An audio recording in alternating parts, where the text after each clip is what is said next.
همینجور خوبه؟ عالیه. آره. زمستونه اینور پاییزه.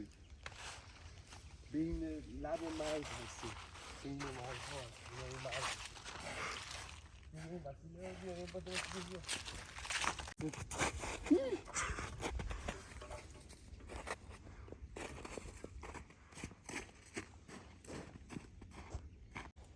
من نمیدونم میره برگای پاییزی دارم پا میگیرم خشخش میکنی و برفای زمستونی دارم پا میگیرم.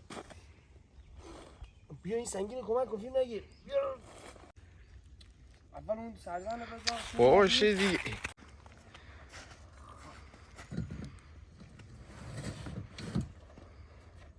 عملیات با موفقیت انجام شد. آقا باز کن دیگه. داره باز میشه. شب شد. سری باش. آقا چی شده؟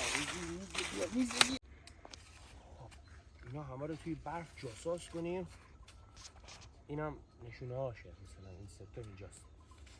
خب بریم. میزنم به این، اینم میزنم به این. مشتبه قطعش کن.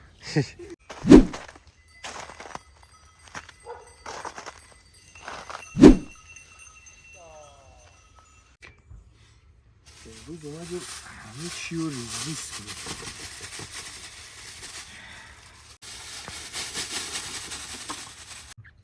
جیگرها رو به قسمت‌های مساوی تقسیم می‌کنیم. بیا فیلم نگیر. بیا چاقو اینجاست تو هم بگیر ریز کنیم تا صبح من باید ریز کنم. جیگر رو دل و اینا رو ریز. باش کن. کجا میری؟ بیا. بری کن.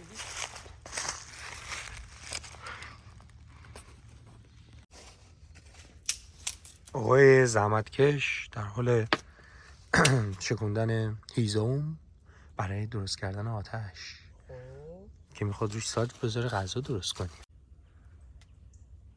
آقا من دلم نمیاد اینو از تو سینی در بیارم درست کنم.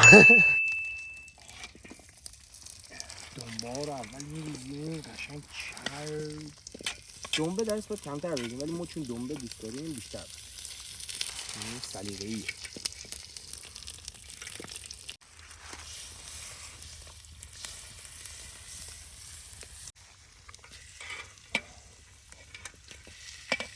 وقتی این فیلم بردار خودش میاد دونه دونه میگیره میخوره. حالا چون پشت دوربین ما جلو نمیدیم بخوریم.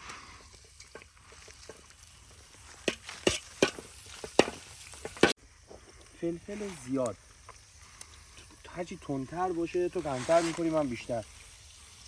تو اگه تندشم کنی بازم من میخورم. خب پس خیلی تند باید بکنم اینا. عدیه هم اختیاریه دیگه. هرچی آدم دوست داره میزنه.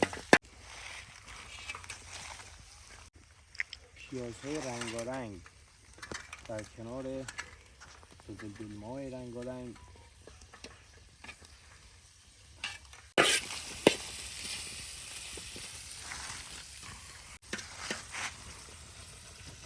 مثل ببینم نمکش چطوره؟ نایس.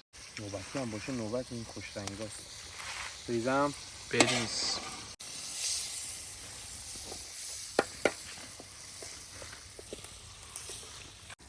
سیچی نکن صداش.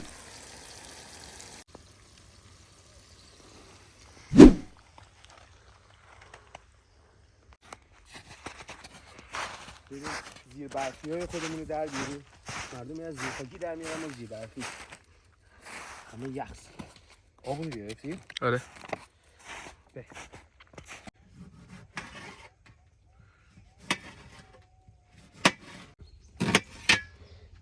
پیاز با این غذا خیلی میچسبه. پیاز زیاد. ترب بهترین ما بهش میگیم ترب. تربچه. سبزی خوردن.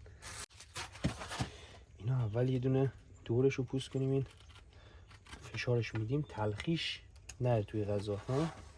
آره.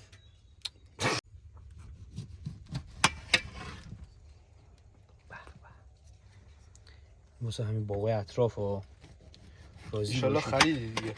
نه رفتم کندم. البته خودت کندی. من داخل فیلم الان فکر میکنم من حضرت عباس داری دروغ میگی. ما اینو دیگه از اینجا میگیریم دیگه قشنگ جا. من دلش میخواد اینو بخوره. من طاقت ندارم فیلم رو قطع کن. یخ زد انگار گذاشتیم فریزر.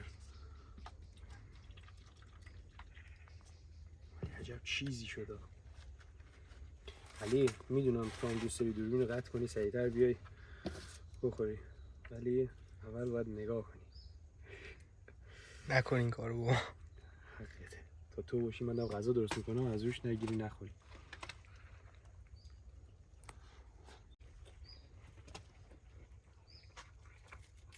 پیاز نباشه اصلا غذا مزه نمیده.